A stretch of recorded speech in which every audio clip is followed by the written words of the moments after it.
Voilà. Donc, on va parler aujourd'hui des caractériels. On va parler en fait de ceux qui sont des dirigeants et qui pour autant utilisent des moyens, des méthodes qui vont mettre tout le monde en difficulté, en incertitude, en danger. Bonjour à Donc, c'est tous, ce qu'on appelle bienvenue les pour caractériels. cette nouvelle édition des Chroniques Melchior pour l'entrepreneur. Tous les vendredis à 10h30, on va parler de sujets qui concernent les entrepreneurs. En danger. Donc, ce qu'on appelle les caractériels, c'est le terme américain, c'est les bullies. Il faut faire attention dans l'organisation et notamment, il faut que vous fassiez attention à vous-même à ne pas en être un. Alors, qu'est-ce qu'on va voir dans cet épisode? On va voir quelques exemples, les dégâts que ça cause, quelques hypothèses pour expliquer pourquoi est-ce qu'il y a autant de caractériels dans l'entreprise et essayer de proposer une solution. Donc, un vaste programme. Donc, je vais commencer par un exemple connu qui est celui de Michael Eisner. Donc, il a été pendant 15-20 ans le patron de Disney. Et il y a une histoire qui est racontée par une de ses anciennes assistantes dans ses mémoires, où elle dit qu'elle l'a vu pendant 2 heures avoir une discussion approfondie, très enthousiaste avec un interlocuteur. Il va jusqu'à le raccompagner à la porte. Et dès la porte fermée, il se retourne vers elle et puis il lui déclare je ne veux plus jamais voir ce gars. Alors, mais pourquoi faire ça? Quel était l'intérêt? Quel était le bénéfice, l'avantage? Il n'y en a aucun à l'évidence. Et pourtant, c'était sa pratique. C'était quelque chose de très courant chez lui. Donc, Roderick Kramer, qui relate cet incident, qui est un professeur de Stanford, parle de grands intimidateurs. Donc, il a écrit un article là-dessus dans la Harvard Business Review. Et puis, Patrick et moi avions assisté à une de ses conférences à Londres où il parlait de comment on fait pour gérer les bullies. Et en fait, la conférence, c'était essentiellement le pourquoi est-ce qu'il y a des bullies. Il n'avait pas eu le temps de finir, donc on ne sait pas, ni Patrick ni moi, comment gérer ces bullies. On sait juste qu'il y en a. Donc lui, il fait une grande différence entre les caractériels classiques et les leaders caractériels, parce qu'il dit ce qui est terrible, c'est que ces caractériels, ces leaders ont une vision. Ils sont bons. Ils ont des très bons résultats. Et on a tous connu des dirigeants caractériels et qui étaient des vrais leaders. Moi, mon exemple, c'est mon seul patron, c'était Maxime Grillet, le capitaine Grillet. Il y avait dans notre régiment entier, donc le capitaine, c'est celui qui dirige une compagnie, une batterie en l'occurrence, parce que c'est l'artillerie d'une centaine de personnes. Mais à l'échelle du régiment qui est 5 fois plus grand, tout le monde savait qu'il y avait que Maxime Grillet avait un mode de commandement assez particulier. Et le terme dans le régiment, c'était se faire grillettiser. C'est-à-dire qu'on avait tout d'un coup le capitaine Grillet qui se mettait sur nous et qui hurlait tout ce qu'il avait vu de réel et de très bien vu sur ce qu'on avait fait de travers. Donc, c'était je me souviens d'avoir vu un pauvre maréchal des logis en haut de son char en train de se faire incendier par le capitaine Grillet qui était au pied du char. On était de nuit et il avait vu, et ça, c'était des chars d'artillerie, donc c'est des chars qui sont sur 3,50 m de haut, et il avait vu probablement encore à 5-6 m de haut, parce que c'était au haut d'une antenne, que le maréchal des logis n'avait pas enlevé le petit fanion alors qu'on était en pleine nuit et que la nuit, il fallait enlever les fanions parce que sinon les fanions allaient se perdre. Mais lui, il arrivait à voir qu'il y avait le fanion encore tout en haut. Donc, c'était quelque chose d'assez extraordinaire. Et c'était probablement à cette époque-là l'officier le plus expérimenté de toute l'artillerie, puisqu'il avait servi à Beyrouth et puis plus tard, il a servi à Sarajevo. Donc, là où aucun officier français d'artillerie n'avait vraiment eu à tirer au cours d'une vraie guerre, lui, il s'était retrouvé à devoir balader des canons en plein milieu d'une ville, Beyrouth, avec des ennemis qui à tout moment pouvaient chercher à le bombarder. Je vous rappelle qu'on a perdu pas mal d'hommes au Liban, hein. Il y a eu une compagnie entière de parachutistes qui a été anéantie par un attentat à voiture piégée. Et il y a eu dans le régiment auquel appartenait Maxime Grillet un poste d'observateur d'artillerie qui avait été bombardé. Et pendant 2 heures, Maxime Grillet était dans l'attente de l'ordre de l'Élysée, car ils étaient prêts à envoyer les obus sur la position ennemie qui avait été repérée. Mais l'ordre n'est jamais venu. Bref, donc vous voyez, on avait quelqu'un qui était incroyablement compétent, qui avait commencé sa carrière comme sous-officier, qui avait gravi tous les échelons, qui connaissait parfaitement son métier et qui l'exprimait de manière un peu forte pour ceux qui avaient du mal à dominer le stress. Donc, ces dirigeants qu'on a tous eus et qui étaient des, euh, des caractériels et des bullies, est-ce qu'ils sont bons parce qu'ils sont caractériels ou en dépit de l'être? Et c'est la question éternelle. Alors, la réponse qu'on peut faire, c'est qu'on mesure les dégâts que cause un caractériel dans l'organisation. Avoir un caractériel, ça va limiter la capacité de l'organisation. D'abord parce que ça va impacter la productivité. Ça va impacter la productivité du fait des changements de direction qui sont faits par ces leaders. Ça va entraîner des rotations de personnel qui vont impacter sur la productivité, mais qui vont aussi créer des surcoûts de formation, de recrutement, de perte de savoir, de perte de pertinence. Ça va entraîner de la perte de confiance. Et donc, qui dit perte de confiance dit qu'on a des collaborateurs qui ne vont pas se donner à fond parce qu'ils vont avoir le sentiment que s'ils vont dans une direction, on risque de leur demander de faire demi-tour, donc ils vont se mettre à 50% sur chacune de leurs actions. Il y a l'action du stress. Hein. Le stress, quand il est subi, il détruit la performance, alors que quand quand on se l'impose soi-même, il est très bénéfique. Il y a même des risques légaux. Hein. On n'est pas à l'abri d'avoir des attaques pour des faits de harcèlement, etc. Donc, c'est vraiment un endroit où il ne devrait plus avoir de caractériel, c'est bien l'entreprise. Et pourtant, on fait face à énormément de dirigeants qui ont ces caractéristiques. Donc, Roderick Kramer a fait 4 hypothèses pour expliquer pourquoi il y a un nombre aussi élevé de bullies, de caractériels. Alors, ces 4 hypothèses, la première, c'est que pour vouloir absolument être le chef, il faut bien être un peu déséquilibré. Donc ça, c'est une hypothèse assez classique. Hein, ce sont des gens différents qui veulent absolument être les chefs et ils ont pour eux d'être des enjeux maniaques.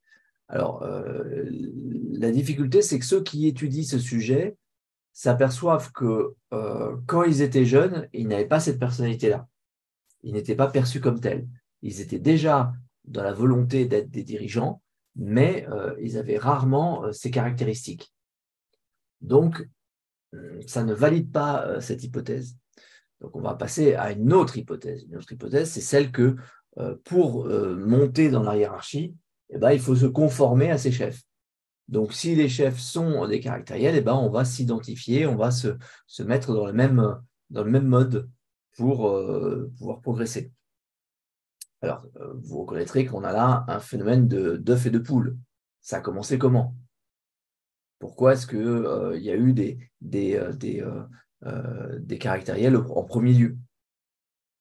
C'est bien de se conformer à ce qu'on a au-dessus, mais il y a bien un moment où quelqu'un s'est conformé à qui? Donc, c'est une hypothèse qui est qui est intéressante, mais probablement limitée. Alors, la troisième hypothèse est la plus connue et probablement celle qui a le plus de sens. C'est celle que plus on monte dans la hiérarchie et moins on a de feedback. Moins on a des gens qui vont nous dire « Ouh, attention, là, tu as un peu exagéré. » là. Au contraire, on va avoir des collaborateurs qui vont nous dire « Ah, monsieur le président, vraiment, vous avez bien fait hein, de remettre cette personne à sa place, hein, parce que moi, je ne me serais pas permis, mais vous, c'était vraiment important que vous le fassiez. » Donc, on va avoir comme ça quelqu'un qui va vous féliciter d'avoir humilié sur le front des troupes un collaborateur en vous disant que c'était vraiment quelque chose de bien et de nécessaire. Et c'est probablement une très bonne hypothèse. Effectivement, le fait d'avoir un poste élevé nous réduit la possibilité qu'on ait un retour sur ce qu'on vient de faire, un retour sur notre expérience.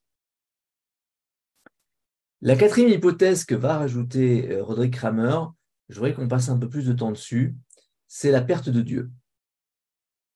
C'est-à-dire qu'en fait, on est en train d'interroger sur le rapport à Dieu, sur le fait qu'on croit ou non à une forme de transcendance. Évidemment, il ne s'agit pas forcément d'un Dieu, d'une religion, mais il s'agit de savoir si on croit à quelque chose qui nous dépasse, quelque chose qui est au-dessus de nous, quelque chose auquel on doit répondre, auquel on va devoir, face auquel on va avoir une responsabilité. C'est finalement notre raison d'être honnête. Parce que vous allez me dire, pour être honnête, on le fait du fait de la société, n'est-ce pas? On s'aperçoit qu'en étant honnête, on a une meilleure image sociale et donc on a plus d'efficacité et donc finalement, il vaut mieux l'être. Ça, c'est vrai tant que la société est au courant. La différence, c'est qu'un être transcendant, lui, il est forcément au courant. Il est forcément là pour nous dire qu'il nous a vus. Il n'y a pas de crime parfait face à la transcendance. Il y a des crimes parfaits face à la société. Donc, ce qui va se passer, c'est que on va, en l'absence de Dieu, être dans la croyance qu'on a quelque chose d'extraordinaire, qu'on a quelque chose de fabuleux qui nous permet de réussir, même si cette chose fabuleuse est complètement irrationnelle, c'est-à-dire le fait d'être un caractériel, le fait de ne pas être cohérent, de ne pas être clair, de ne pas être juste face à ses collaborateurs. Donc le fait d'envisager Dieu nous fait revenir à l'humilité, nous fait admettre qu'on ne réussit que par la chance. Et évidemment, la chance ne suffit pas. Évidemment, on a besoin de travailler. Mais cette hypothèse numéro 4, c'est une hypothèse qui est l'hypothèse de finalement, on comprend bien qu'on n'est pas responsable de tout ce succès, ne voulant pas l'attribuer à quelque chose d'irrationnel à nos yeux, c'est-à-dire Dieu ou un être transcendant, on va se replier sur une transcendance, sur une irrationalité qui est notre comportement et le fait qu'on a été, euh, euh, irrationnel, qu'on a été un caractériel.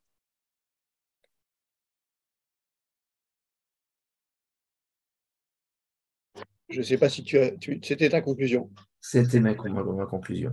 Est-ce que j'ai bien compris? Ce que tu dis, c'est que par défaut de se positionner par rapport à quelqu'un plus grand que lui, le leader, finalement, s'explique qu'il est leader à défaut de son travail, à défaut de ses qualités. s'explique parce que il est parfois, s'explique parfois, il est juste un peu plus fort, dur, bref, Méchant, attribut, éventuellement.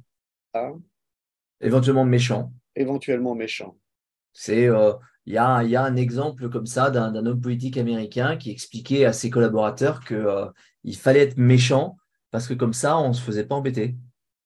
Comme ça, les gens n'osaient pas venir nous embêter. Mm, mm.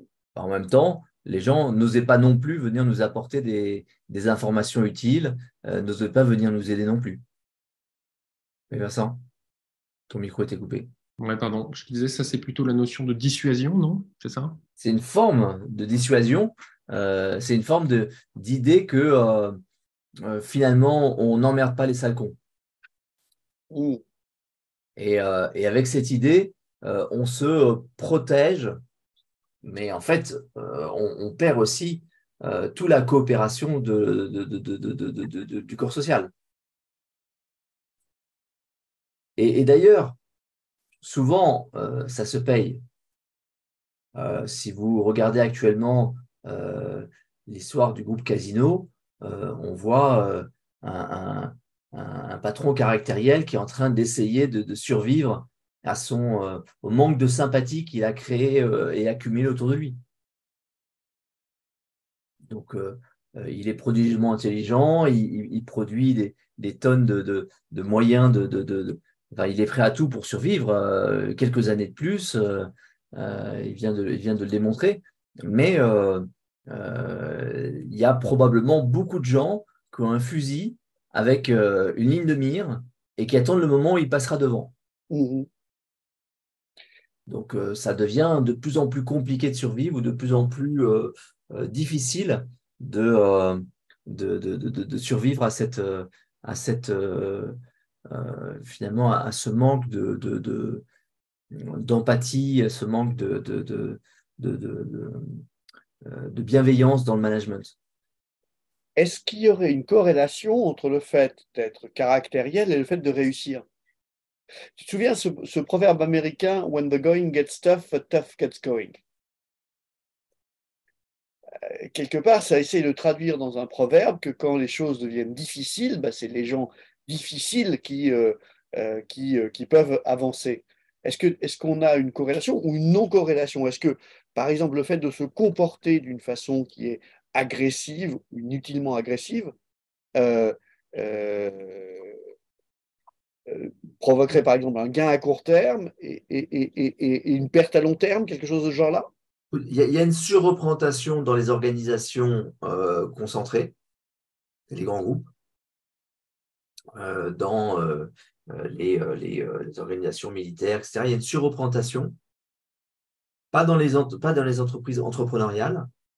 Et dans les entreprises entrepreneuriales, on ne sait pas s'il n'y a pas même une surexpression de cette caractéristique parce qu'on le voit dans les grands groupes. Mm. Donc, c'est très compliqué en fait à voir. Ce qu'on sait, ce qu'on peut mesurer, c'est que les caractériels qui réussissent sont bons en plus d'être caractériels. Et qu'il y a des bons qui réussissent sans être caractériels, qui réussissent même très bien. Donc, c'est difficile, hein, on sait pas, c'est de la science molle, hein, donc oui, Manuel. Alors, moi, je vais sortir de la science molle et parler de biocomportement. Les travaux de Laborit font ressortir différents circuits. Dans ce que tu décris, il y a le circuit 2 qui est le circuit du tueur et le circuit d'un personnage qui est froid, donc qui est limite pervers. Il ne sera pas caractériel. Par contre, il considère personne, c'est-à-dire que l'être humain pour lui n'existe pas. Cela, il ne rentre pas dans ce schéma. Le caractériel, c'est que derrière, c'est son circuit 10 qui est présent. Donc, globalement, c'est le circuit du leadership où je veux qu'on m'aime. Et la différence du moteur entre le circuit 2, qui est celui du tueur, et le circuit 10, qui est celui du leadership, c'est que le leadership, son moteur, c'est vraiment un moteur affectif et du coup, il peut en devenir caractériel. C'est symptomatique d'un type comme Mitterrand ou d'un type comme Sarkozy. Sarkozy, un de ses moteurs principaux, c'est du 10. Et donc, en fait, il a le leadership et il va appliquer des crises parce qu'à un moment donné, il y a au fond de lui une agression de son affect, alors que le 2 piquera pas de crise.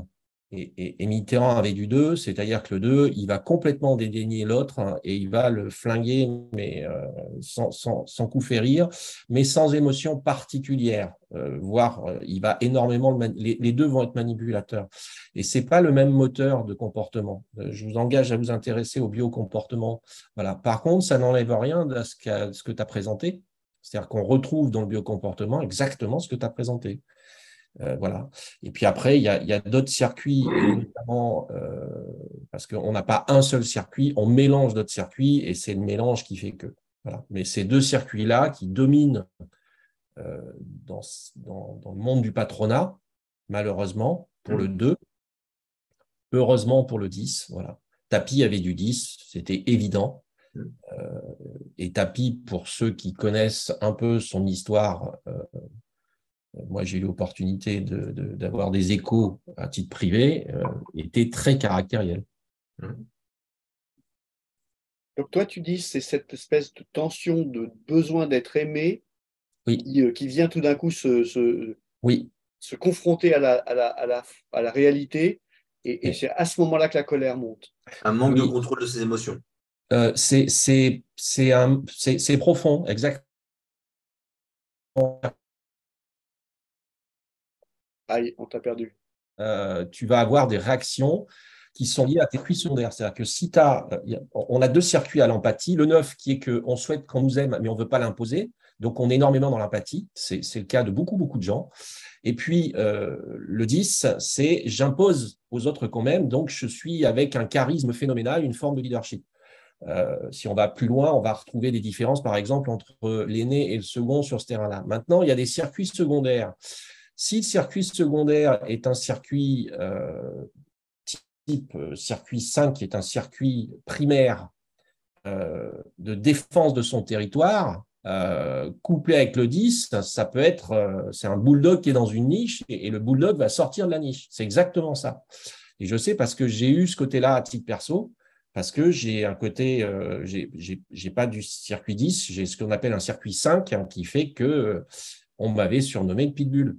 Clairement. Et un pitbull, sauf que devant, il y a un caniche. C'est-à-dire que tu es dans l'empathie et tu vois un gentil chien. Et puis, à un moment donné, tu ne comprends pas pourquoi tu as le pitbull qui sort de la niche. Et pourquoi ? Parce qu'à un moment donné, tu as une agression profonde qui monte. Alors, moi, c'était c'est pour des raisons un peu différentes, mais voilà. Donc, ça s'analyse. C'est très intéressant. Tant que vous évitez le pervers, c'est parfait. Le 2 est un très bon client pour diriger une grande boîte, pour un groupe du CAC 40 ou une boîte cotée en bourse. En tout cas, il a beaucoup de succès dans ce genre d'organisation.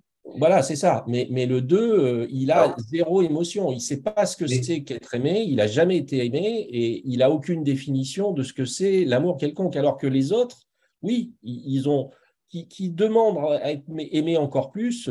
Un 10, ce qu'on dit, c'est qu'il ne s'arrête jamais. C'est Jean-Marie Messier, moi, maître du monde. C'est-à-dire que j'en veux toujours plus. L'exemple type, c'est Trump. Voilà. Trump, on a un 10, mais phénoménal. Donc après, s'il a un peu de 2, parce il peut avoir du 2 assez haut, alors là, le caractériel va se transformer en tueur. Et c'est un petit peu ce que tu décris quand quelqu'un sort de la salle et qui dit « celui-là, je ne veux plus le voir ». C'est-à-dire que tu as sa toute puissance qui s'exprime. Ce qui est intéressant, c'est qu'il y a probablement un lost in translation, c'est-à-dire que les bullies, c'est différent d'un caractériel. C'est comme ça qu'on les décrit en France, mais en fait, le bully, il peut être un vrai sociopathe, un vrai psychopathe. C'est ça. Ouais. Il prend un plaisir à faire souffrir les autres. Et qui à l'inverse un plaisir ou même une absence d'empathie. Il y a plusieurs types de psychopathes. Il y a les sadiques, les psychopathes et les sociopathes, mais néanmoins il y a effectivement dedans probablement une explication de pourquoi on trouve aussi des entrepreneurs dits caractériels. C'est que Ça peut être effectivement des gens qui ont surtout un problème à bien réguler leurs émotions face aux agressions du quotidien et aux vicissitudes de la vie entrepreneuriale. Donc ça, c'est la partie presque la plus facile à gérer par opposition aux autres qu'il faut éviter à tout prix. Juste un petit rappel, aux États-Unis, il y a des statistiques qui montrent très clairement qu'un médecin qui n'est pas sympathique a beaucoup, beaucoup plus de chances de se faire agresser par des plaintes en responsabilité de ses patients qu'un médecin sympathique. Un médecin sympathique va être considéré comme compétent par opposition à un médecin froid et distant comme on leur apprend à faire aujourd'hui. Et je prolonge ce que tu nous dis, Jean-Christophe, avec une étude que je vous invite à regarder dans un hors-série de la Harvard Business Review il y a 4 ou 5 ans, où ils exprimaient le pouvoir des gens gentils. Parce qu'en vérité, vous vous rendez compte que dans les grandes organisations, ces leaders-là peuvent paraître comme plus discrets. Pour autant, la sélection, elle est quand même rude parce que c'est dans les 5-7 premières années que vous allez être potentiellement dépisté pour qu'on vous mette le petit tampon HP au potentiel pour l'entreprise. Et vous vous rendez compte que ceux qui sont plutôt sympathiques et qui sont plutôt discrets ont une capacité à aller statistiquement beaucoup plus loin dans l'entreprise. Pourquoi? Parce qu'ils durent plus longtemps. Et donc, c'est là où, Jean-Christophe, je te fais le petit clin d'œil sur ce que tu viens d'exprimer sur le droit à l'erreur, parce que c'est ça dont on parle. Et puis, comme on est dans les organisations, la question qui se pose, et qu'on retrouve d'ailleurs dans les armées, quand vous avez des gens qui ont des caractères qui sont très affirmés, parce que pour se mettre dans des situations pas possibles, il faut quand même être un petit peu fêlé du bocal. Alors en plus, quand vous y allez avec les copains, bon, vous avez un peu de testostérone au mètre carré. La question n'est pas tant comment est-ce la question est surtout comment est-ce qu'on régule ce mec-là. Et donc, je vous invite à repenser dans vos organisations qui est son numéro 2. En fait, c'est là où ça devient particulièrement intéressant parce que vous avez on va prendre des cas vraiment très intéressants. Vous prenez les chefs de groupe commando, les chefs de groupe chez les légionnaires. Ce sont des gens qu'on considère comme des chefs de meute. La question qui se pose, c'est comment est-ce qu'on est capable de pondérer l'irrationalité dans les situations délicates. C'est ça qui se pose comme question, parce que quand vous prenez, par exemple, dans les neurosciences, des choses qui sont pensées, qui sont répétées, ce qu'on appelle le drill dans les armées, votre cerveau qui travaille avec un apprentissage par renforcement va finalement emmagasiner ça comme une certaine forme de facilité. Et pour autant, les derniers travaux que vous avez à l'ENS d'il y a 2-3 ans ont pu montrer que parce que ça vous paraissait plus facile, l'esprit humain peut avoir plus de probabilité d'irrationalité dans le choix. Et ça conduit à la mort. Donc la question qui se pose, c'est comment est-ce que vous régulez ces gens-là qui peuvent être de temps en temps toxiques, mais particulièrement puissants, c'est ce que disait Jean-Christophe, parce que ces gens sont très costauds. Eh bien, la question qui se pose, c'est comment vous lui affectez un numéro 2. Et je ne sais pas quel est le caractère d'un Steve Jobs, mais de ce qu'on peut en comprendre ou en lire, il a quand même un caractère très particulier. On le savait, très difficile à vivre.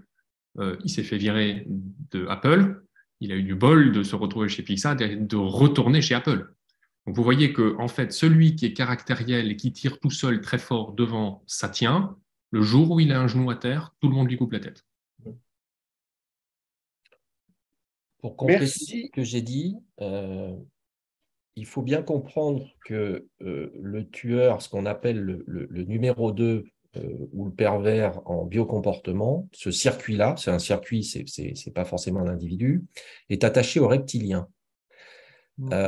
Pour arriver à ses fins, c'est le plus grand séducteur qui existe. Donc forcément, il est sympathique, mais il est froid comme un iceberg.